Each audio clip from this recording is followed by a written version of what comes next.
sambil sesekali memancing emosi ini pemirsa. Selesai pemirsa, selesai.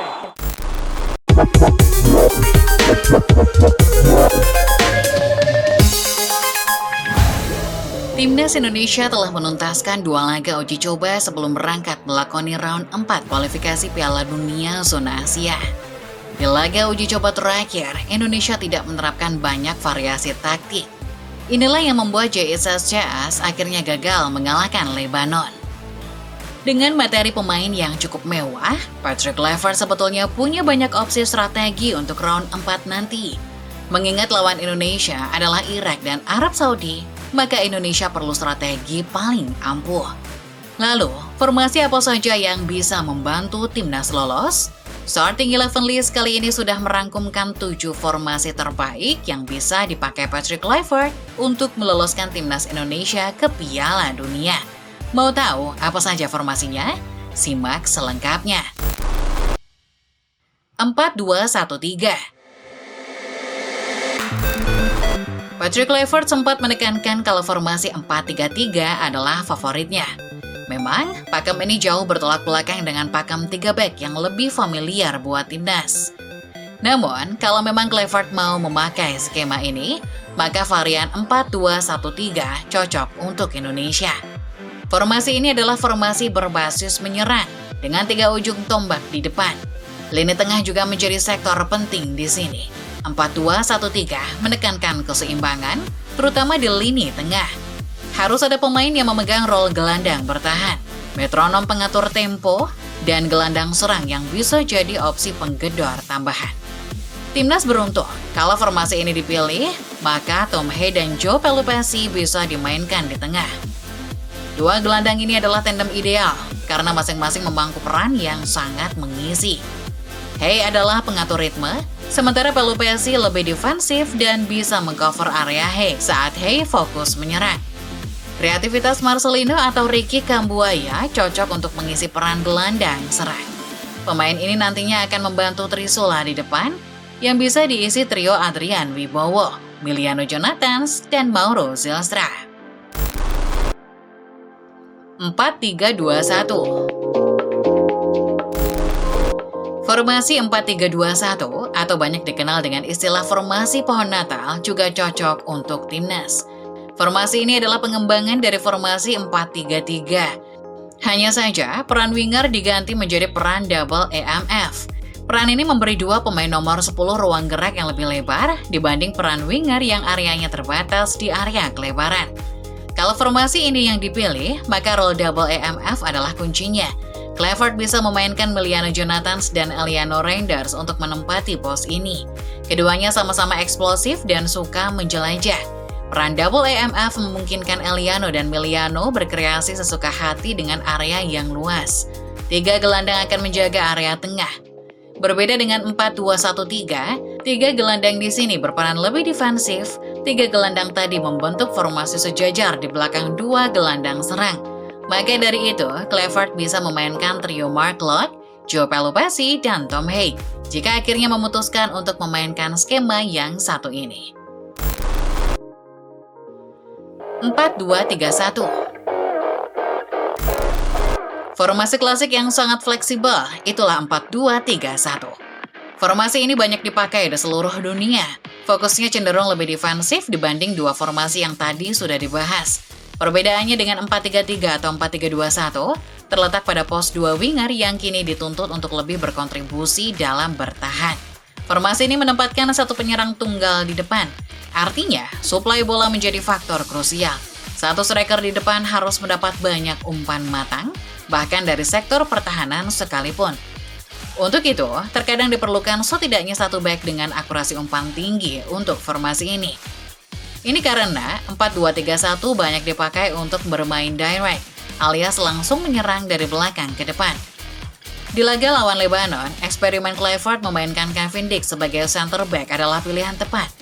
Apabila Kluivert menggunakan skema 4-2-3-1, Dix masih akan berperan aktif. Umpan progresifnya sering tepat sasaran. Dix bisa jadi opsi mengisi pos back tengah dengan harapan bisa ikut memberi suplai bola-bola matang kepada striker. Opsi lain yang bisa dicoba adalah memasang Rizky Ridho.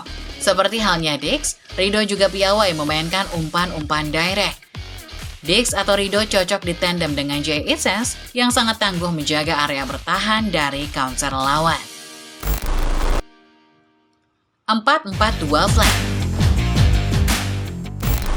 Formasi yang satu ini bisa diterapkan untuk situasi defending alias bertahan. 4-4-2 adalah taktik defensif yang sangat populer.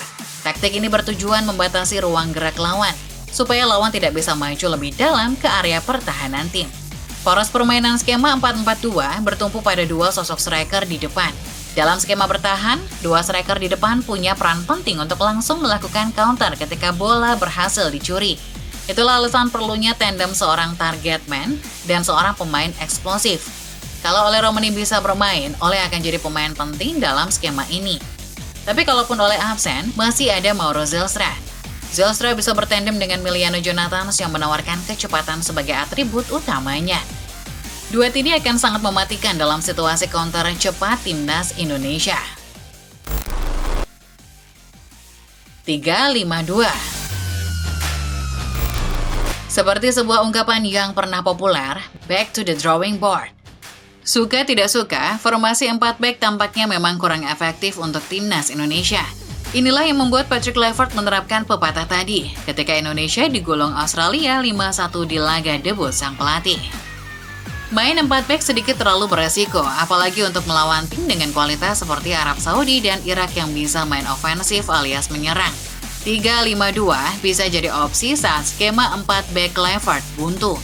Bagaimanapun skema ini telah berhasil mengantarkan Indonesia sejauh ini di bawah polesan pelatih Sintayong. Setiap formasi 3 back bergantung pada peran wingback tim. Indonesia beruntung karena ada Calvin Verdong dan Kevin Diggs di dalam skuad. Verdong dan Diggs membuktikan kalau mereka punya atribut dan naluri alami untuk menjadi wingback. Namun mereka juga bisa naik turun membantu pertahanan dan sektor serang cocok untuk tipe formasi 3 back. Andai kata Kluivert mau main aman, maka 3-5-2 adalah opsi paling pas. Formasi ini bisa berpindah menjadi 5-3-2 dalam situasi bertahan, yang memberi keamanan ekstra di area depan gawang. Taktik ini bisa jadi taktik yang bagus untuk laga versus Irak dan Arab Saudi. 5-3-2. Seperti yang dibahas sebelumnya, 5-3-2 adalah varian defensif dari 3-5-2. Wingback kiri dan kanan akan turun sejajar 3 center back dalam skema ini, membentuk struktur 5 pemain bertahan. Kunci untuk melakukan counter ada pada 3 gelandang dan 2 striker di depan. Dalam skema 5-3-2 atau 3-5-2 saat situasi menyerang, harus ada satu orang pemain nomor 10 alias gelandang serang. Pemain ini harus punya kreativitas, kecepatan, serta akurasi yang pas untuk dijadikan target counter. Pemain inilah yang nantinya akan membantu 2 orang striker di depan untuk menyerang. Sintayong dahulu mempercayakan peran nomor 10 ini kepada Marcelino Ferdinand. Kini opsi Patrick Kluivert lebih beragam. Egy Maulana Fikri, Aliano Reinders, serta Ricky Kambuaya juga bisa diplot memainkan peran ini. Kehadiran mereka akan bertambah kedalaman sekaligus variasi taktik dengan memakai skema 5-3-2 ini. Mirip seperti 4-4-2, 2 striker di depan akan berfungsi sebagai finisher. Lagi-lagi, sektor depan bisa jadi milik Emiliano Jonathans dan Mauro Zylstra. Keduanya adalah tandem yang ideal. Satu sebagai finisher, sementara satu lainnya berperan sebagai pelari yang bisa mengacaukan struktur pertahanan lawan. 3-4-2-1. Formasi yang satu ini adalah pengembangan dari 3-4-3. Skema favorit dari Ruben Amorim di Manchester United ini juga banyak dipakai di sepak bola modern. Untuk timnas Indonesia, skema ini sangat cocok diterapkan. Selain karena para pemain sudah familiar dengan skema 3 back, Indonesia punya banyak opsi memainkan double EMF, peran yang sangat vital dalam skema ini. 3-4-2-1 diciptakan supaya tim penggunanya menang jumlah di area tengah. 2 gelandang nomor 10 akan berkreasi di area tengah. Mereka akan meninggalkan ruang di area kelebaran untuk diekspos para wingback. Indonesia beruntung karena materi pemain di dalam skuad sangat mendukung taktik yang satu ini. Diggs dan Verdong juga bisa bergantian dengan Dean James menawarkan eksplosivitas dan kecepatan menekan lewat sayap. Sementara sebagai double EMF, Kluivert punya banyak opsi, antara lain Marcelino Ferdinand, Emiliano Jonathans, Aliano Reinders, Ricky Kambuaya, Egy Maulana Fikri, atau Beckham Putra. Trio Jerido Hapner juga sudah paten mengisi lini bertahan, sangat siap untuk diminta bermain dengan 3-4-2-1. Di tengah, Hey bisa bertandem dengan Palu Pesi. The Professor bisa bermain bergantian dengan Mark Locke yang juga bisa jadi opsi. Akhir kata, sepak bola adalah permainan yang fleksibel. Pelatih-pelatih hebat adalah pelatih yang adaptif dan bisa menggonta-ganti taktiknya jika rencana awal tidak bisa berjalan.